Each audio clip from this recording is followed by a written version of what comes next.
Sergeant Daniel Kanipe recounts Custer's last stand, eyewitness testimony. The bullets never stopped, the screams never faded, and when the smoke cleared, we were alone. Custer was gone, and I, somehow, was still alive. This is how it really happened. Sergeant Daniel Kanipe was a soldier in the U.S. Army's 7th Cavalry Regiment during the Battle of Little Bighorn on June 25, 1876. As part of Company C, he played a crucial role in the conflict. Kanipe emerged as one of the few survivors, earning recognition for his valor and his first-hand description of the battle. He later served as a vital witness in the court of inquiry, offering key insights into the decisions of Lieutenant Colonel George Armstrong Custer and the 7th Cavalry's actions. Following the battle, Kanipe remained in the Army and documented his experiences at Little Bighorn. His written account, known as the Kanipe Narrative, stands as a critical historical record for studying the event. Sergeant Kanipe's bravery and commitment during the battle cement his place as a distinguished figure in U.S. military history. Before we proceed, don't forget to like and subscribe to our channel to help grow our community. On May 17, 1876, we embarked on what would become a fateful mission. Our path led us toward the Yellowstone River. After marching 12 miles to the Big Heart River, we established camp and spent some time surveying the area. Around June 10th, we advanced to the Powder River. 6 of the regiment's 12 companies were dispatched on a scouting assignment. Leaving the supply wagons at the Powder River, we carried 10 days' worth of provisions on pack mules. For 2 days, we followed the Powder River before redirecting toward the Tongue River. It was near the Rosebud River that we first spotted the Native American trail. As dusk fell, we brewed some coffee and continued tracking the trail through the night. At dawn, after more coffee, we resumed our march until midday. General Reno, leading our detachment, observed our dwindling rations and ordered a retreat back down the Rosebud River. At the confluence of the Rosebud and Yellowstone Rivers, we rejoined the remaining 6 companies of the regiment under General Custer's command. Department Commander General Terry was also present. At the time, General Custer was under arrest. Rumors suggested this stemmed from his opposition to the post traders who had secured exclusive rights at military outposts. These privileges were revoked following scandals involving post leadership during President Grant's term. The traders had monopolized sales, forcing soldiers to buy from them. Even a small glass of poorly poured whiskey cost 25 cents. Custer had imposed a price limit, which resulted in his arrest. Yet, with many senior officers supporting him, he was reinstated to command at the location I mentioned. On July 22nd, Custer's troops received 15 days' worth of rations from the steamboat Far West, anchored on the river. Custer had 2 Rodman cannons and 2 Gatling guns at his disposal. Believing he wouldn't need them, he handed them over to General Gibbon, who transported them across the river. Looking back, this proved a grave error. Had he kept even 1 Rodman gun and fired a single shot, those Indians would never have stopped retreating. In fact, they'd still be running today. And if we'd had a Gatling gun with us, far more men would have survived, maybe even me. Truthfully, the so-called Custer Massacre might never have happened. On June 22nd, we struck camp and marched the entire day. That evening, Custer ordered a halt to bugle calls, permitting only small fires for coffee. From then on, commands were to be given by hand signals. At dawn on June 23rd, we resumed our march, continuing until nearly nightfall before making camp. The next morning, June 24th, we reached a site where the Indians had held a sundance and war dance. They'd built brush shelters from cottonwood branches, and the ground was worn smooth and hard from their dancing. 6 Crow scouts attached to our regiment rode ahead and discovered the scalp of a white soldier, a man from Gibbon's command. When those Crows, who despised the Sioux we were pursuing, saw the scalp hanging from a willow branch, they erupted in fury. They whooped, shouted, and danced wildly. What did they want? Had they stumbled upon a Sioux right then, it would have been the end of him. That's how enraged they were. They brought the scalp to General Custer, who examined it before passing it among the men. Sergeant Finley, the oldest line sergeant in my company, had it tucked in his saddlebag when he was killed. We pressed on all day, June 24th. That night, around 10 o'clock, our scouts returned. It was pitch dark by then, though in that region during summer you can still read at 9 p.m. by daylight. Orders came to saddle up and prepare to move. We marched through the night, nearing the spot where the Rosebud meets the Little Bighorn. Custer led the regiment into a ravine, an ideal hiding place where we could have remained undetected indefinitely.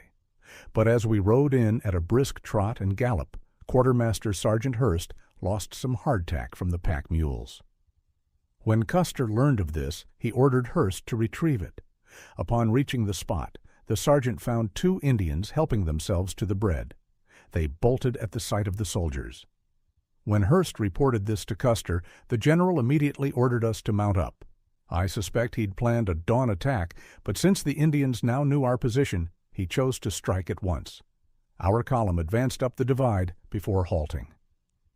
General Custer took Chief Trumpeter Henry Voss and 2 scouts, disappearing for nearly 2 hours. Upon his return, he split the regiment into 3 groups. Major Reno was given companies A, M, and G. Captain Benteen commanded companies H, K, and D, while Captain McDougal oversaw the pack train with Company B. Custer kept companies C, E, I, and F under his direct leadership. Once organized, we moved out, Reno positioned to the left of Custer, with Benteen extending further left. The strategy was clear, a 3-pronged assault on the Indian village. McDougal's pack train would follow the main trail. We spurred our horses down what's now called Benteen Creek, reaching a crossing where we discovered a recently abandoned camp, the embers still glowing. A lone teepee stood with a dead warrior inside. Custer ordered it burned. Reno's detachment appeared and was signaled to ford the creek. Meanwhile, Custer pressed forward with 3 companies. As we neared the confluence of Benteen Creek and the Little Bighorn, I spotted warriors atop the bluffs. "There's the enemy," I told First Sergeant Bobo.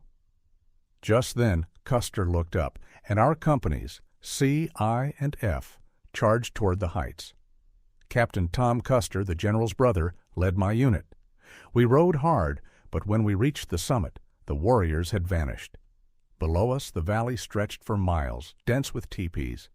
Our Crow scouts wanted to raid the pony herds. A few tried, but gunfire quickly drove them back.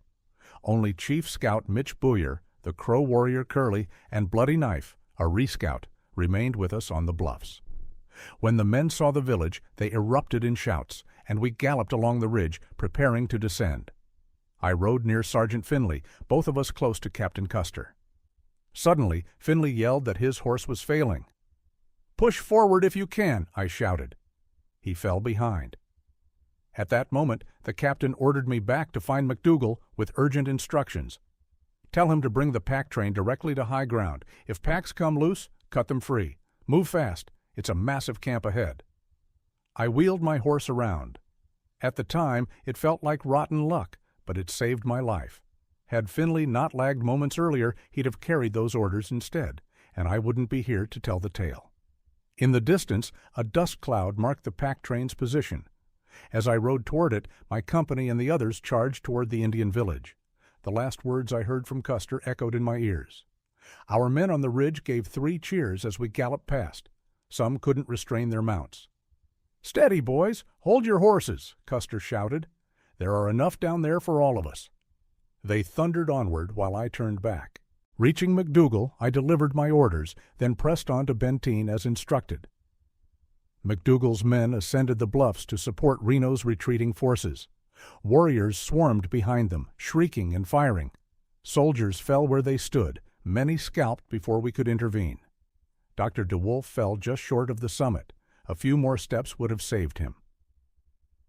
En route to Benteen, I spotted figures running.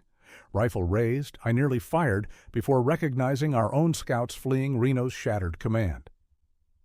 They didn't stop running until reaching Powder River. After briefing Benteen, I rejoined Reno's consolidated forces atop the ridge. Custer's position was now cut off by warriors.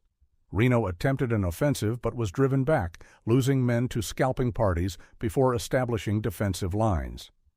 The Indians maintained relentless fire through the night. At dawn on the 26th, they attacked again. We inflicted heavy casualties, though numbers were impossible to gauge. Trapped without water, the moans of our 68 wounded men were unbearable. Volunteers who tried fetching water were shot down. I'll never forget that first shot. It whizzed beneath my horse to strike the earth. 14 men and 2 officers, Harrington and Sturgis, vanished completely. Rumor held the Sioux paraded their severed heads that night. Our hilltop position cost 56 lives over 2 days of fighting. By evening on the 26th, the village began moving. Warriors kept us pinned while women dismantled lodges. Come sunrise on the 27th, they'd vanished. We finally secured water, brewed coffee, and tended our wounded. Around 10 a.m., Gibbon's column arrived with General Terry. Our cheers moved Terry to tears. His report of 200 bodies in the valley confirmed Custer's annihilation, our faint hope of his survival extinguished. That afternoon, Benteen surveyed the battlefield. Among the sun-bloated corpses, I identified comrades, including Sergeants Finkel and Finley. Finley lay beside his horse Carlo, 12 arrows protruding from his butchered body where it had baked for 2 endless days. The battlefield revealed its horrors plainly. You could distinguish the wounded men by the arrows peppering their bodies or the tomahawk blows to their faces, all inflicted after the women and children had stripped them bare. The dead were left untouched, but not a single fallen soldier remained clothed. The warriors had taken everything, including what we estimated to be $25,000 in cash, our recent pay from Powder River Camp, untouched since there'd been nowhere to spend it. I came upon the final stand. The bodies lay piled together, with General Custer sprawled across several men, only the small of his back touching earth. A ring of dead soldiers surrounded him, a bullet through his heart. Nearby lay Captain Tom Custer, the general's brother, and Lieutenant Calhoun, his brother-in-law commanding H Troop. The scale of the opposition became clear, some 4,000 warriors with women and children swelling their numbers to 12,000 or more. Against this tide, Custer's 4 companies stood no chance. When the smoke cleared, only one living creature remained on that bloody field. Comanche, Captain Keogh's horse, found with 7 bullet wounds but still breathing. Among the carnage, we discovered 3 standing teepees housing about 75 native dead, though countless more must have been carried away. One warrior's body, wrapped in buffalo robes, revealed a grisly trophy when I cut it open, a string of scalps stretching the length of my arm, including 4 from women, 2 with distinctive red hair. I dropped the awful bundle immediately, wanting no part of such horrors. In the battle's wake, we buried our dead and prepared the wounded for transport to the Far West steamboat. The vessel had pushed upriver as far as possible before retreating to the Yellowstone. Most wounded miraculously survived, including old Comanche, who was granted special honors, a permanent box stall by general order, with a regimental bandsman assigned as his keeper. At dress parades thereafter, the scarred horse would lead the procession, draped in black mourning cloth, the last silent witness to Custer's doomed command. The victorious Lakota and Cheyenne warriors simply struck their lodges and vanished across the plains after their triumph. My shattered regiment, what remained of us, could barely tend our wounded, let alone give chase. With nearly every man nursing grievous wounds, pursuit was impossible. The tribes had achieved something rare in our frontier wars, an undisputed, overwhelming victory with no retaliatory strike. Their bands melted into the vast wilderness, carrying not just their spoils, but something more precious, their freedom for a time. This account, etched in my memory as clearly as the scars on Comanche's flank, reveals truths often lost in legend. The blistering heat of gun barrels, the stench of blood-soaked earth, and the piercing war cries that still echo in my dreams. The West's greatest battle wasn't fought on some neat chessboard, but in choking dust and desperate chaos. If these memories have shown you new facets of that fateful summer, stay with us. More eyewitness stories await, untold chapters of glory and grief written in frontier blood. The echoes of gunfire faded. The Lakota and Cheyenne vanished like ghosts into the prairie wind. And on that blood-soaked ridge, history wrote its verdict in empty cartridge shells and fallen bluecoats. But what really doomed Custer? Arrogance? Bad intel? Or did the West itself rise up that day to punish those who underestimated its spirit? One thing's certain, the survivors' whispers tell a different story than the textbooks. And buried beneath the legend lies a chilling question. Had any of us truly understood the storm we were riding into? Would we have charged down those bluffs at all? This isn't just history. It's a warning, etched in bone and gunsmoke. Stay curious. The past has more secrets to spill. Thanks for watching. Click on the like button, subscribe, and turn on notification for more.